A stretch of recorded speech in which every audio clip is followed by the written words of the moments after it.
Já estamos de volta com o Gazeta Entrevista para receber aqui o nosso primeiro convidado. Daqui a pouco eu vou falar de política com o deputado federal Alan Rick, do PRB.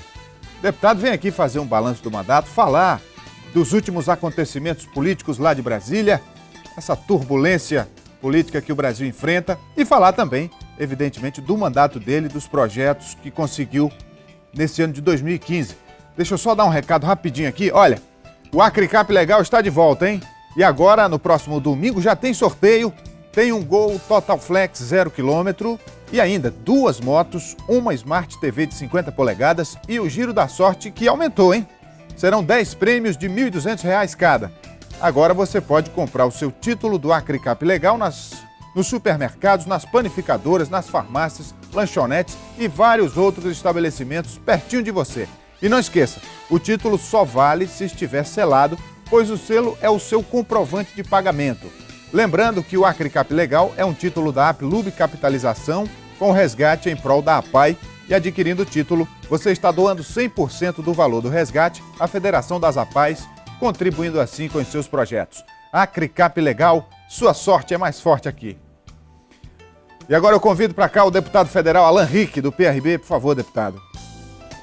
Boa noite. Rogério. Tudo bem? Prazer te ver, meu Prazer irmão. É nosso recebê-lo aqui sempre, por grande. favor. Então, deputado, esse final de ano ainda num clima de muita turbulência política, né? Um final de ano atípico, com muitas notícias e muitos acontecimentos, mas o Congresso, a Câmara especialmente, entrou em recesso agora, né?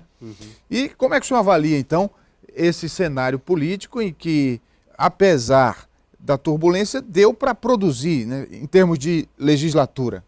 Rogério, primeiro, boa noite. Que prazer estar aqui com você, com todo o público da TV Gazeta.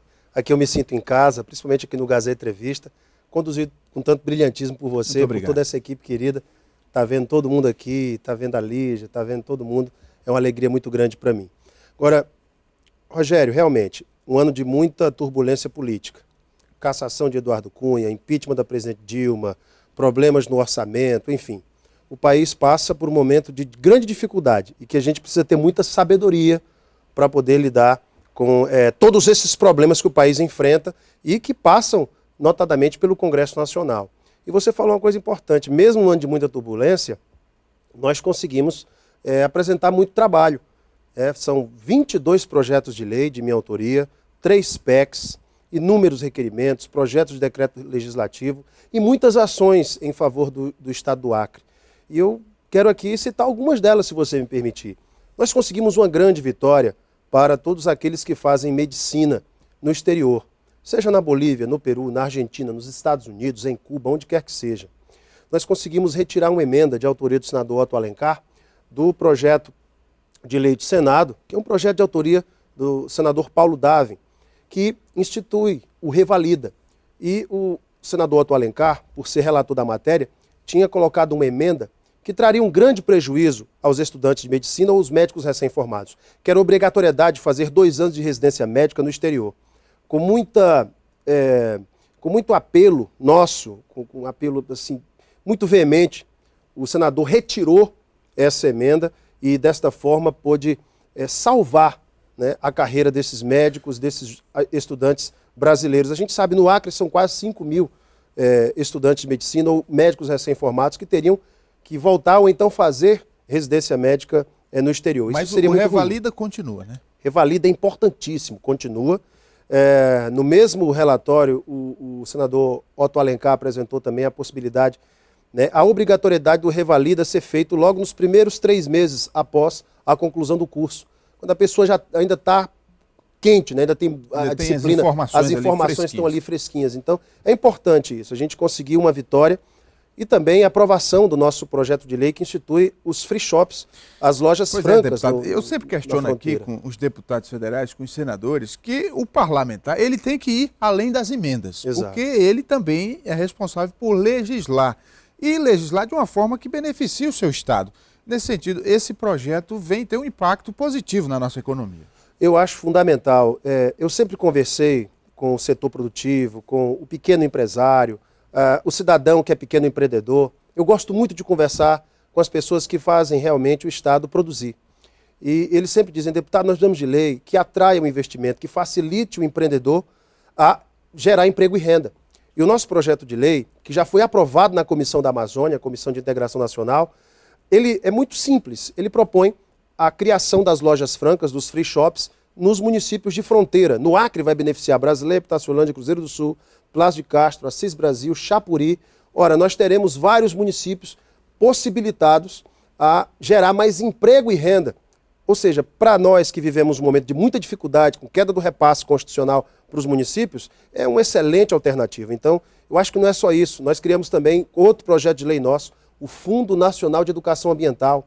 20% dos recursos das multas ambientais, mais 2% do Fundo Ambiental viriam para esse Fundo Nacional de Educação Ambiental para a gente promover coleta seletiva, resíduos sólidos, transformação em produtos reciclados, educação ambiental nas escolas e em outras instituições. Enfim, as próximas gerações é que vão ensinar a fazer exatamente isso. O Brasil vive um momento tão importante na COP, a gente participou desse debate, Rogério, e nós vimos o protagonismo do Brasil. Então, esse nosso projeto de lei também fiquei muito feliz porque ele também foi aprovado. Deputado, agora sim, falando das emendas parlamentares, recentemente eu estive conversando aqui com o secretário de Segurança Pública do Estado, doutor Emilson Farias. Ele destacava a sua colaboração de uma emenda direcionada para a segurança pública como o único parlamentar federal que colocou dinheiro para a segurança pública do Estado. Eu pergunto, como é que o senhor pulverizou suas emendas para o orçamento do ano que vem e esse ano? Pois é, inclusive eu trouxe aqui o relatório das nossas emendas, Rogério. Essa da segurança pública, por exemplo, é uma alternativa inédita. Você imagina que hoje municípios que reduziram a criminalidade adotaram uma política muito simples, o monitoramento por câmeras nos principais pontos da cidade, seja em locais de grande fluxo de veículos, fluxo de recursos, locais do comércio, enfim. Quando você tem, a segurança pública tem a condição de acompanhar através do monitoramento o que acontece na cidade, é mais fácil você localizar um veículo pela placa, mais fácil você identificar um assaltante, porque a câmera pegou o assaltante. Então, em Rio Branco já até começou um projeto como esse no passado, mas infelizmente não deu certo. A gente está agora com um projeto novo, com tudo aquilo que foi aprendido durante a Copa do Mundo, com os grandes centros de monitoramento de segurança, nós queremos fazer em Rio Branco. Então, são 3 milhões de reais em emenda para a segurança e que nós estamos alocando para essa questão. Porque nós debatemos a segurança aqui muitas vezes e nós vimos a dificuldade que o secretário de Segurança tinha na época de implementar essas ações porque faltava recurso e esses instrumentos para que possa identificar o crime, poder identificar, enfim, as quadrilhas que agem. É muito importante, eu acredito que nós estamos dando uma grande contribuição. O trabalho que o parlamentar tem para conseguir colocar as emendas, empenhar as emendas, e mais do que isso, em termos legislativos, para conseguir, por exemplo, assinaturas de todos os deputados para fazer um projeto andar, participar das reuniões das comissões, porque tem muito parlamentar que também não produz porque dá trabalho, não é? Dá trabalho produzir. Para você conseguir, por exemplo, uma PEC, você tem que ter um determinado número de assinaturas. Você tem que correr atrás. Para conseguir as assinaturas, a minha PEC da Zona Franca de Rio Branco, tive que ir atrás das assinaturas. A minha PEC que aumenta o repasse do FPE e do FPM, aumenta a participação dos estados e dos municípios na repartição do tesouro, dos recursos do Orçamento Geral da União, também eu tive que correr atrás dessas assinaturas. Dá trabalho, Rogério, não é fácil. Não é só chegar lá e vamos liberar a emenda e tudo. Isso é muito importante, principalmente para um estado como o Acre. Mas o deputado, como você falou, tem que legislar, tem que correr atrás de colher assinaturas para suas PECs, para os seus requerimentos, e isso é o nosso papel. Deputado, agora, diante desse cenário de dificuldade econômica que o país atravessa, agora o ministro da Economia sendo trocado, que avaliação o senhor faz do ano de 2016? Até o primeiro semestre de 2016, os economistas, aqueles que fazem realmente as avaliações, dizem que o Brasil ainda enfrentará grandes dificuldades. Nós temos aí desemprego crescente, uma inflação que pode chegar a 2 dígitos, pode chegar a 10%. Já está em 10,7%, a pesquisa que saiu essa semana. Então, nós temos aí problemas relacionados à falta de recursos para os municípios. Enfim, uma situação muito difícil que o país enfrenta. Até o primeiro semestre de 2016, eu creio que 2016 será um ano muito difícil. um ano de arroxo. E eu creio que o governo tem que fazer a sua parte, como tem buscado fazer, reduzindo o tamanho da máquina estatal. O que eu defendo, Rogério? Tem situações que o governo precisa retirar a mão do Estado e deixar a iniciativa privada. Quando você trafega por uma rodovia privatizada, você vê a qualidade dessa rodovia. Ah, mas eu vou pagar um pedágio. Você paga um pedágio de R$6, de R$7, mas você tem telefone para emergência, você tem ambulância, você tem áreas de descanso, você tem qualidade do piso. Outra coisa, presídios. Eu defendo um projeto de transformar presídio no Brasil em parceria público-privada, como é nos Estados Unidos, como é em muitos países. O Brasil já tem algumas experiências positivas. Em Minas Gerais, por exemplo. Tudo aquilo que onera o orçamento do Estado precisa ser repensado. É o Estado necessário, nem o Estado mínimo, nem o Estado gigante, né?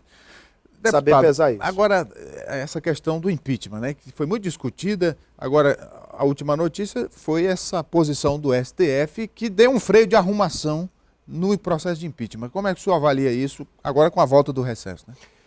Olha, o impeachment é um instrumento legal, democrático, que o povo brasileiro, o Congresso Nacional, vai utilizar para avaliar uma situação que é um eventual crime de responsabilidade cometido pela presidente Dilma em virtude das famosas pedaladas fiscais. Como pensa o deputado Alan Rick a respeito disso? Muita coisa foi colocada em rede social, em grupo de WhatsApp, sendo que eu nunca tinha me posicionado sobre isso. Ora, eu estou num partido, PRB, que tem um presidente nacional, que tem a unidade do partido como princípio, como base, e o PRB Nacional vai fazer a leitura de todo o processo durante o trâmite do processo de impeachment na comissão especial e vai tomar a melhor decisão para o Brasil. Os deputados, eles são juízes da causa. Um juiz, ele não dá a sua sentença sem antes analisar o fato. Eu estou analisando o fato. O PRB tem um conselho de juristas. Eu estou ouvindo juristas. Eu vou te dar um exemplo. Eu gosto muito de ouvir as pessoas sobre isso, saber o que elas pensam. Tem muita gente a favor do impeachment, muita gente contra. E o que eu faço? Eu ouço as pessoas... Mas a maioria da população é a favor. É a favor do impeachment. Mas nós temos que ter muito cuidado com relação ao fato jurídico que enseja o impeachment. Eu estava conversando com um amigo que é pastor e é jurista também, e ele é anti-Dilma e anti-PT. E ele diz, olha, Alan, eu sou favorável ao impeachment, mas você, como deputado, tem que tomar a decisão com base técnica. Não vá ser assodado por qualquer tipo de pressão. Mas tem um elemento político no impeachment também. Claro, eu creio que essa decisão do Supremo de dar poderes ao Senado para instituir comissão, para fazer o julgamento, porque a Câmara afasta, mas quem julga é o Senado, no processo da lei do impeachment. Então eu entendo que os poderes dados ao Senado agora pelo Supremo dão realmente a decisão ao Senado da República. O processo vai ser um processo demorado, o governo vai ter prazo de 10 sessões para apresentar sua defesa. E saiba de uma coisa, Rogério, o PRB Nacional vai fazer análise como fez no caso do Conselho de Ética, no caso Eduardo Cunha. Quando todo mundo dizia, o PRB atuou a favor, vai atuar a favor do Eduardo Cunha para engavetar o relatório, engavetar o processo contra Eduardo Cunha.